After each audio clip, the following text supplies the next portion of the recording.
दोस्तों, स्वागत है आप सभी का एक्सप्लोरिंग एजुकेशन में। एक्सप्लोरिंग एजुकेशन आज आपके बीच लेकर आया है पुस्तक रिव्यू भोर उसके हिस्से की, जिसको रणविजय जी के द्वारा लिखा गया है। तो अगर हम भोर उसके हिस्से की बात करें तो रणविजय जी के द्वारा लिखी गई भोर उसके हिस्से की उपन्यास महिलाओं की स्वच्छंदता पर लगे सामाजिक अनुबंध को दिखाती है। रणविजय जी के बारे में बात करें तो वो जवाहर नवोदय विद्यालय से है और फिलहाल डीएम की पोस्ट पर है। रणविजय जी ड्रैगन गेम्स के द्वारा पाठकों के बीच में बहुत ज्यादा प्रसिद्ध हुए थे। ड्रैगन गेम्स में उन्होंने दिखाया था किस प्रकार चाइना अपने यहां से पाकिस्तान के युवकों को धर्म के नाम पर बहकाकर भारत में भेजता है और उसके बाद वो भारत को तोड़ने के बहुत सारे काम करते हैं।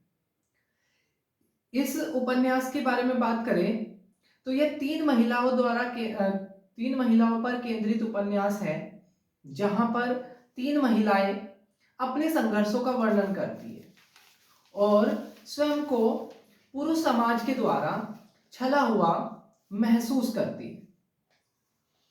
रेलवे में नौकरी करते समय तीनों महिलाओं में दोस्ती हो जाती है और वो मलेशिया घूमने जाती है। वहां की स्वच्छंदता उन्हें आकर्षित करती है। उपन्यास में दार्शनिक विचारों का भरपूर प्रयोग किया गया है। लेखक ने कुछ घटनाएं को मुख्य रूप से वर्णन किया है, जिसको मैंने इस पुस्तक से छांटा है। पहली घटना है लड़का लड़की की परवरिश।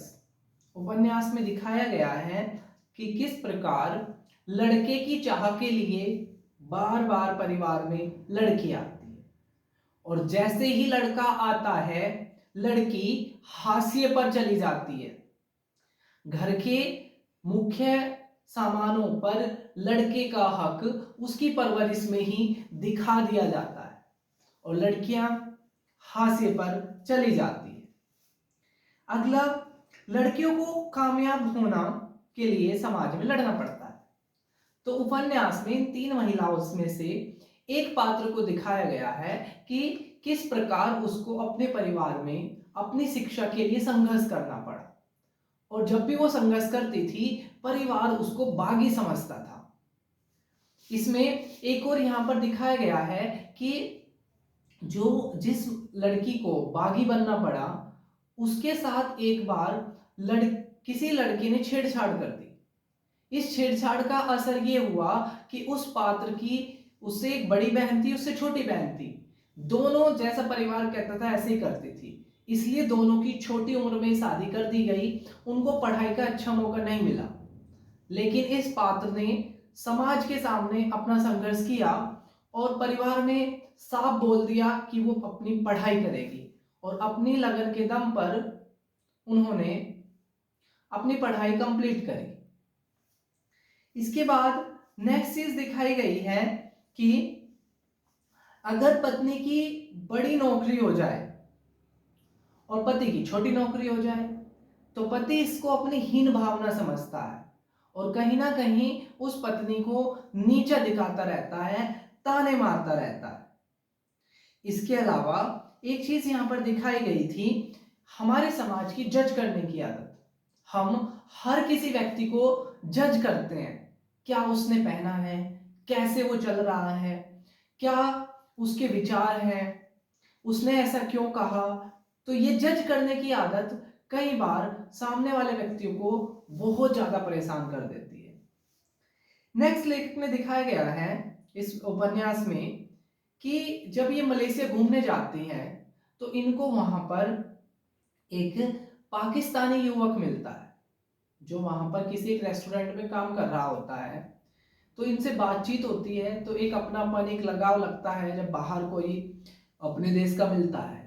लेकिन ये तीनों पात्र महसूस करती है कि उसकी मानसिकता भी कुछ हद तक हमारे ही समाज के जैसी है।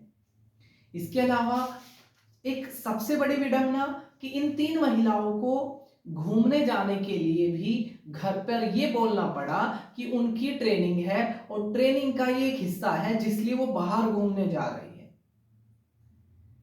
उपन्यास के अंदर एक और चीज दिखाई गई है कि जो सरकारी जॉब पर लग जाता है उस पर प्रेशर बनाया जाता है फैमिली के द्वारा कि कहीं ना कहीं अपने रिश्तेदारों को, अपने जानने पहचानने वालों को वो नौकरी लगा दे, जिसको कहा गया है घूस का दबाव। और सबसे लास्ट कि महिला अगर अकेली हो तो हमारा समाज समझता है कि ये एक उस फल की तरह है जिसको अगर खा नहीं सकते तो चख तो सकते ही हैं। तो दोस्तों, आपको ये उपन्यास कैसा लगा कमेंट बॉक्स में अपने विचार जरूर लिखना। एक्सप्लोरिंग एजुकेशन फिर आपके बीच लेकर आता रहेगा और बाकी पुस्तक रिव्यू